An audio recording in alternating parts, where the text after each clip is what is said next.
사랑의 하나님, 저희 자신이 예수님으로 변화를 받아 거룩한 산 제물이 되게 하여 주시옵소서. 저희가 이 세대를 본받지 말게 하시고 말씀과 예배를 잃어버리지 말게 하시고 저희 자신을 말씀으로 변화시켜 하나님의 거룩한 뜻을 이루어드리게 하여 주옵소서.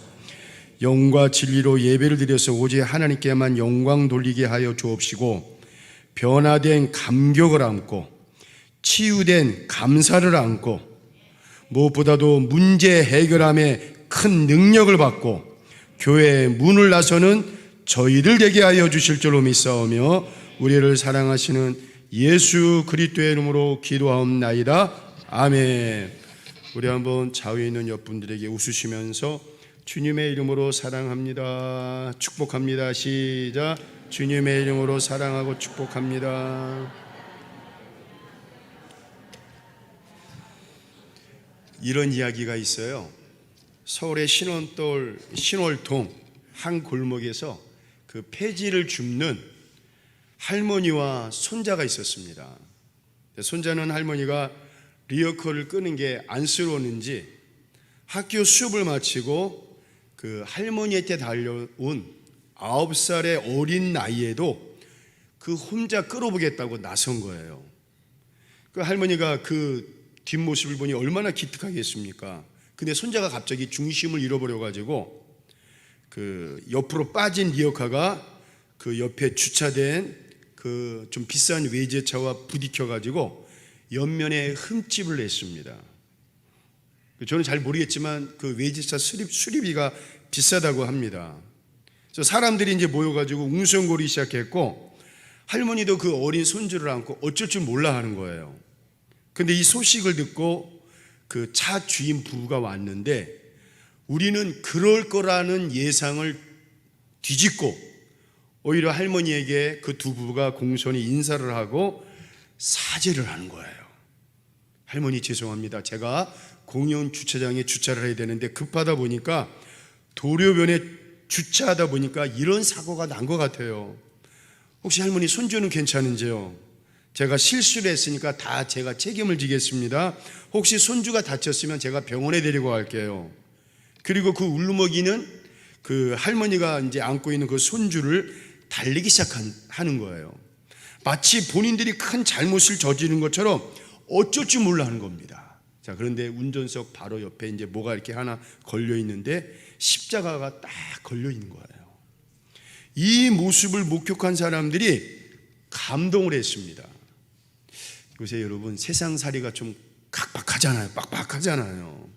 그런데 이 모습을 본 주변의 사람들이 가슴이 뭉클합니다. 외제차보다 부러운 성품을 지닌 부부라면서 누군가가 인터넷에 글을 올리기 시작했습니다. 그 글을 본 사람들은 성공의 상징인 외제차보다도 성공한 인생의 상징인 인성과 성품에 감동이 된다면서 막 칭찬을 했습니다. 여러분, 세상 사람이건 믿는 사람이건 성품과 인품이 좋아야 돼요. 돈 있고 권력 있고 명예 있으면 뭐합니까? 거기에 걸맞는 성품과 인품이 있어야 되는데 우리가 이렇게 주변을 둘러보지만 물론 여러분 그런 분들 많습니다. 훌륭한 분들 얼마나 많은 줄 몰라요. 그러나 또 이렇게 주변을 둘러보면은 그렇지 않은 분들도 많이 있는 것을 볼 수가 있더라고요. 오늘 우리의 고민이 뭡니까? 우리가 교회를 다니고 나름대로 여러분 믿음 생활 얼마나 했습니까? 제가 세길교회 와가지고 여러분들 보니까 정말 믿음대로 살려고 너무 애를 써요. 또 교회를 향한 그 마음은 너무나 뜨겁습니다. 또 맡겨진 그 사명에 대해서는 정말 너무너무 잘하시더라고요. 근데 우리의 고민이 뭡니까? 때로는 우리의 부담감이 뭡니까? 야, 이쯤 되면 내가 좀 변하고 이쯤 되면 내가 좀 성숙해야 되는데 웬걸? 여전히 변하지 않는 나의 성품, 인성, 예수님 믿으면 좀 온유해지고 예수님 믿으면 좀 유해지고 예수님 믿으면 좀 부드러워지고 예수님 믿으면 좀 편안한 사람도 되고 예수님 믿으면 좀 더 다른 사람을 이렇게 품어줘야 되는데 왜 이렇게 까칠한지, 왜 이렇게 까탈스러운지, 또 왜 이렇게 다른 사람을 힘들게 하는지. 여러분, 얼렁 누가 떠오르는 것이 아니라 저는 말씀을 준비하면서 내가 그 놈이다, 그 생각을 한번 해봤습니다. 야, 나는 왜 이렇게 까칠한가? 나는 왜 이렇게 까탈스러운가? 제가 말씀을 준비하면서 많은 회개를 했습니다. 목사임에도 불구하고 주의 종임에도 불구하고 제가 얼마나 부족한지, 한없이 부족한 사람이라는 것을 깨달았습니다. 그런데 보세요 여러분, 나의 변하지 않는 나의 성품과 인성으로 나도 힘들 뿐만 아니라 다른 사람들도 결국에 힘들게 하더라고요. 여전히 변하지 않는 나의 이것으로 인해 내 가장 가까이 있는 가족들, 특별히 자녀들에게 여러분 상처를 주진 않습니까? 여러분 아닙니다. 예수를 믿으면 나의 성품과 인품이 변해야 돼요. 자, 베드로후서 1장 4절 한번 읽어보겠습니다. 자, 시작. 이로써 그 보배롭고 너희가 정욕 때문에 세상에서 썩어질 것을 피하여 신성한 성품에 참여하는 자가 되게 하려 하셨느니라. 무슨 말씀입니까 여러분?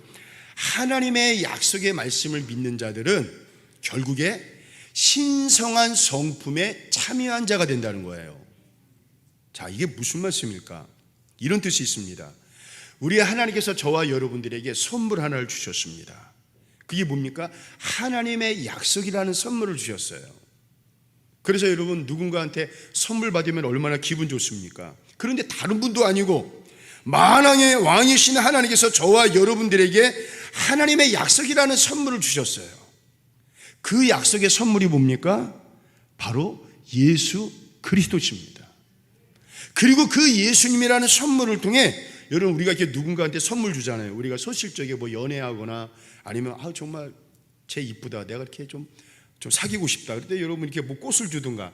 저도 저희 집사람이 이렇게 제가 교육전사일 때 우리 집사람이 이제 선생님이었는데 갑자기 이제 제가 전화했어요. 우리 식사나 같이 하자고. 그래서 이제 나오더라고요. 또 안 나올 줄 알았는데 나와가지고 저는 이렇게 꽃을 하나 딱 줬습니다. 근데 꽃에 뭔가 여러분 의미가 있겠죠. 뭐 저나 우리 사모님도 나이가 많아가지고 그래서 이제 뭔가 여러분 선물 안에는 의미가 있는 거예요. 근데 여러분 예수님이라는 선물을 통해 우리 하나님께서 이 말씀을 하시는 거예요. 내가 너를 사랑하노라, 내가 너와 함께하리라, 내가 너를 인도하리라. 오늘 우리는 여러분 예수님이라는 선물을 통해 이런 선물의 의미를 알아야 돼요. 그런데 그 약속을 굳게 믿고 하루하루 살아가는데 이상한 거예요. 내가 언제부턴가 변하기 시작하는 거예요. 그리고 가만히 보니까 누구를 닮아가는 거예요. 누구를 닮아갑니까? 바로 예수님을 닮아가기 시작하는 거예요. 그래서 우리에게 주신 이 약속으로 말미암아 너희가 정욕도 피하게 되고 너희가 세상에서 썩어질 것도 피하게 돼가지고 우리가 결국에 신성한 예수님의 성품에 참여하는 자가 된다는 거예요. 또 있습니다. 히브리서 12장 2절에 있는 말씀 한번 읽어보겠습니다. 시작. 믿음의 주요 또 온전하게 하시는 이인 예수를 바라보자.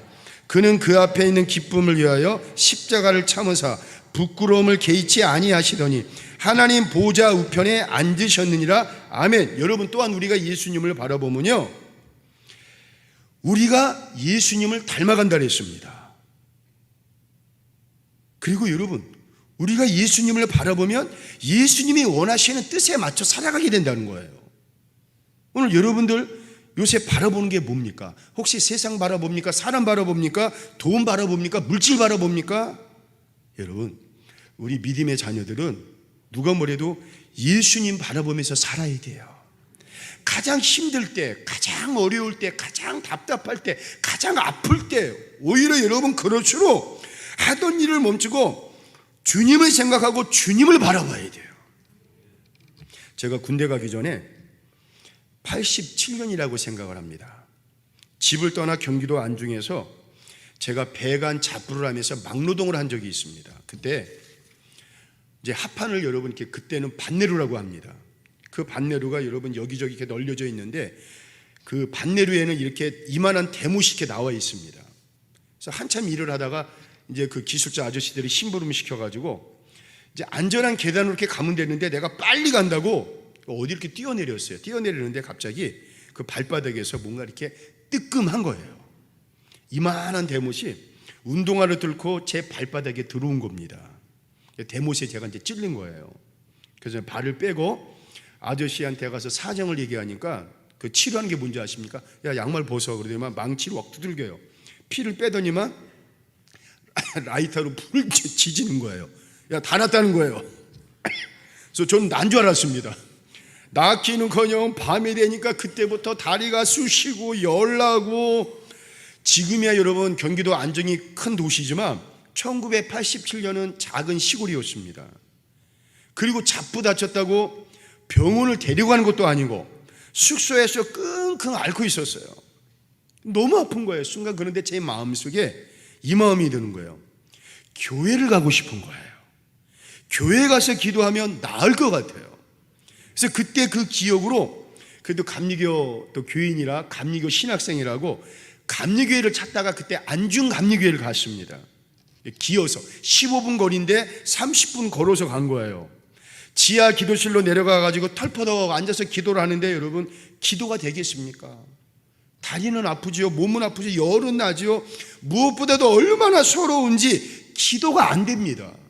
그때가 이제 감신대 들어가서 1학기 마치고 휴학기에는 저는 이제 빨리 군대를 가려고, 그리고 이제 9월달이라는 거로 제가 생각을 해요. 얼마나 아픈지 기도가 안 돼요.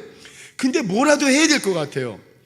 그래서 가만히 보니까 그 불 꺼진 기도실에 희미하게 십자가가 보이는 거예요. 그래서 그냥 그 십자가를 바라보는데 왜 이렇게 눈물이 나는지 몰라요. 기도도 안 했는데 그냥 눈물이 계속 쏟아지는 거예요. 그런데 한 30분 그렇게 막 눈물 흘리면서 십자가를 가만히 바라보고 있는데, 원래 개신교 여러분 십자가는 이런 것처럼 예수님이 없습니다. 캐톨릭인에 가야만 여러분 예수님이 이렇게 두 발 벌리고 있지 않습니까? 그래서 한참 쳐다보고 있는데 그 십자가 여러분 예수님이 이렇게 팔 벌려 계시면서 나를 바라보고 계시는 거예요. 야, 이상하다 싶어가지고 눈을 씻고서 다시 한번 봤는데 똑같이 보이는 거예요. 믿음이 없는 사람은 여러분 이해하지 못할 거예요. 믿음이 없는 사람은 그때 그 상황이라 무섭다고 아마 도망을 쳤겠지만 하나도 안 무서운 거예요. 그러면서 그 나던 눈물이 제가 더 나오면서 갑자기 제 마음이 여러분 평안함이 찾아오는 거예요. 방금 전까지 품었던 아픔은 둘째치고 서러움, 답답함, 괴로움, 그 모든 것이 여러분 싹 사라지면서 갑자기 내 마음에 평안함이 막 몰려오기 시작하는 거예요. 그런데 여러분 그때부터 방금 전까지 아팠던 발의 통증이 싹 사라졌습니다. 그 즉시 치료가 되고 낫는 역사가 일어났습니다. 제가 1987년 9월이었습니다. 제가 그때 깨달았습니다. 여러분, 예수님을 바라볼 때, 십자가를 바라볼 때 우리 인생의 고통이 사라지는 역사가 일어납니다. 예수님을 바라볼 때 우리 인생의 아픔과 질병, 괴로움도 사라지는 역사가 일어납니다. 그래서 오늘 우리는 여러분 예수님을 바라봐야 돼요. 힘들다고 아프다고 괴롭다고 여러분 사람 바라보고 세상 바라보고 돈 바라보고 물질 바라보는 것이 아니라 바로 치료자 되시고 나를 회복시켜 주시고 일어나게 하시는 예수님을 바라보고 그 십자가를 우리는 바라봐야 된다는 거예요. 우리 예수님이 어떤 분이십니까? 우리 마태복음 10장 8절 우리 성경 한번 계속 읽도록 하겠습니다. 나에게 주신 말씀 읽고 한번 읽도록 하겠습니다. 시작. 병든 자를 고치며 나병 환자를 깨끗하게 하며 귀신을 쫓아내되 너희가 거저 받았으니 거저 주라. 11장 28절 시작. 수고하고 무거운 짐진 자들아 내가 너희를 쉬게 하리라. 계시록 20장 4절 시작. 모든 눈물을 그 눈에서 닦아주시니 다시는 사망이 없고 애통하는 것이나 곡하는 것이나 아픈 것이 다시 있지 아니하리니 처음 것들이 다 지나갔음이로라. 마지막 시작. 예수께서 나와 그들에게 손을 내쉬며 이르시되 일어나라 두려워하지 말라 하시니 아멘. 여러분 우리 예수님은 이런 분이십니다. 그러니 우리가 온전히 예수님을 바라보았을 때 우리를 치료해 주십니다. 우리를 회복시켜 주십니다. 우리를 고쳐 주십니다. 우리에게 여러분 새 힘과 소망을 주셔서 한숨, 절망, 낙심, 좌절해서 일어나게 주시는 분이 우리 예수 그리스도십니다. 그래서 여러분 우리를 그렇게 이끄시는 우리 주 예수 그리스도를 바라봐야 돼요. 근데 보세요 여러분, 자식도 날마다 여러분 바라보는 부모를 바라보면 닮아가요. 닮아가. 저는 우리 지연이를 이렇게 우리 아들을 낳아가지고 하도 많이 먹어가지고 얘는 좀 내 자식이 아닌가 의심을 했어요. 그런데 어느 날 여러분 이렇게 걸어갔어요. 이제 내가 걸어가고 이렇게 걸어가는데 저희 어머니가 그러는 거예요. 야, 김 목사 어떻게 걸어가는 뒷모습이 똑같다는 거예요. 그래서 그때 내 아들이 맞구나. 여러분 부모를 바라보면 부모를 닮아갈 수밖에 없는 거예요. 우리도 여러분 부모 대신 우리 하나님 바라보고 예수님 바라보면 그렇게 닮아가는 거예요. 오늘 우리도 마찬가지입니다. 날마다 예수님 묵상하고 예수님 생각하고 예수님 바라볼 때 우리도 언제부턴가 누구로 닮아가게 됩니까? 예수님을 닮아가는 역사가 일어날 줄로 믿습니다. 그런 의미에서 오늘 본문에 예수님은 이렇게 말씀하십니다. 따라해 봅시다. 나는 마음이 온유하고 겸손하니. 여러분 그렇습니다. 우리 믿음의 성도들도 예수님처럼 온유하고 겸손해야 돼요. 온유하고 겸손한다는 것이 말이 다르지만 내용을 따지면 여러분 서로 형제지간입니다. 그래서 보세요 여러분, 온유하면 겸손하고 겸손하면 뭐합니까? 온유합니다. 이 온유라는 뜻이 헬라어로 프라우스인데 여러분 이런 뜻이 있습니다. 자, 야생말이 있습니다. 자기 혼자 들판에서 뛰어다니고 있다가 사람 손에 잡혀왔습니다. 여러분 잡혀왔을 때 얼마나 혈기가 방자하고 얼마나 힘이 셉니까?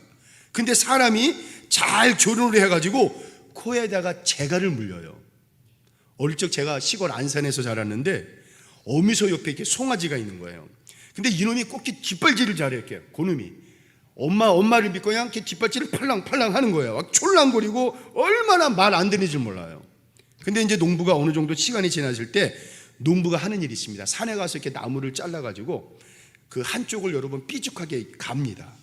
그 불로 이렇게 지져가지고 그 촐랑촐랑거리고 까불거리는 여러분 그 날뛰는 송아지를 나무에다가 움직이지 꽉 묶어놓고 그 날카로운 나무로 뭐를 뚫습니까? 코를 뚫어요. 그거를 뭐라고 그래요 여러분? 콧뚜레라고 합니다. 콧뚜레. 그 송아지는 여러분 죽는다고 하지만 사정없이 농부가 찔러가지고 콧뚜레를 합니다. 그런데 여러분 그때부터 마냥 뒷발질하고 촐랑촐랑거리고 자기가 잘난 줄 알고 뛰던 그 송아지가 농부가 여러분 콧뚜레를 딱 잡아당깁니다. 그러면 여러분 그 송아지가 꼼짝없이 겸손하고 온유해지기 시작합니다. 또 이렇게 콧뚜레를 잡아서 그러면 여러분 그 아주 그냥 혈기 방장하고 그런 송아지가 그 주인의 말을 잘 따르게 됩니다. 구약시대 인물 중에 최고의 지도자 한 사람이 모세였습니다. 그런데 이 모세라는 사람은 젊었을 적에 혈기가 방장하고 얼마나 폭력적인 사람인 줄 몰라요. 애굽 사람이 자기 민족을 괴롭히는 것을 보고 그 자리에서 때려 죽일 정도로 아주 혈기가 방자하고 성격이 거친 사람이었습니다. 이런 모습으로는 하나님이 도저히 사용할 수 없어요. 그래서 어떻게 하십니까? 하나님께서 모세를 광야로 40년 동안 보내셔가지고 거기서 연단을 시키시고 하나님께서 모세의 코에 콧뚜레를 뚫게 하십니다. 전에는 자기 마음대로 살았어요. 자기 거친 성격으로 살았어요.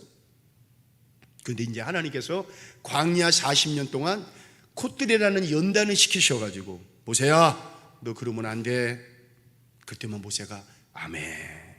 또 모세가 혈기가 날 때 너 모세 콧대리면 너 그러면 안 돼. 아멘. 그렇게 성격과 인품과 그 모든 것이 다듬어져 가지고 성경에서 여러분 모세를 이야기하기를 뭐라고 합니까? 이 세상에서 가장 뭐한 자다?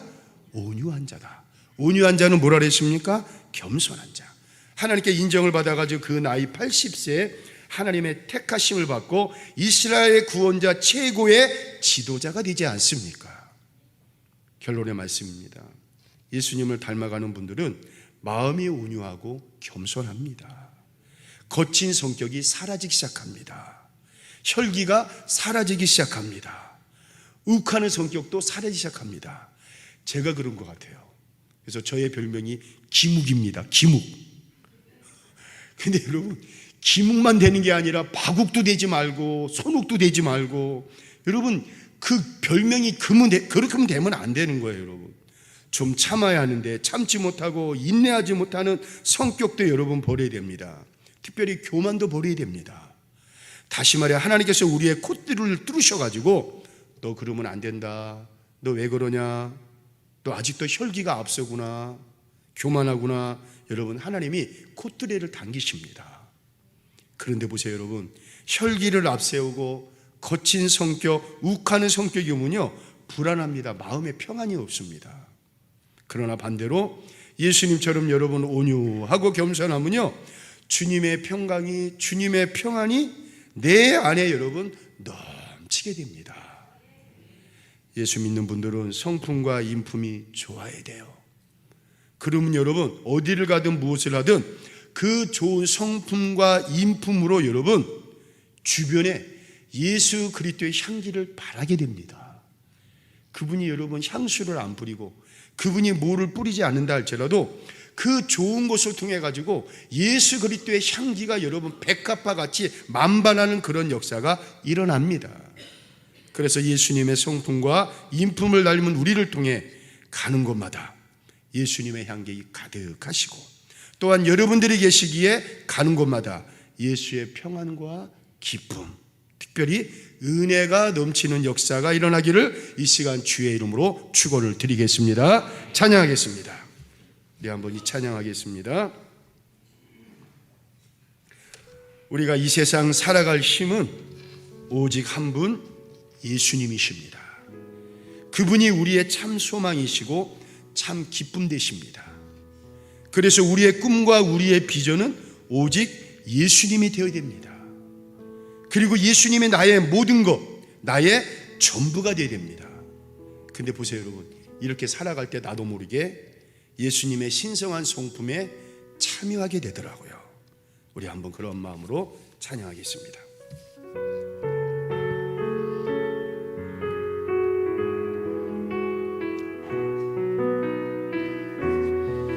이 세상을 살아가는 동안에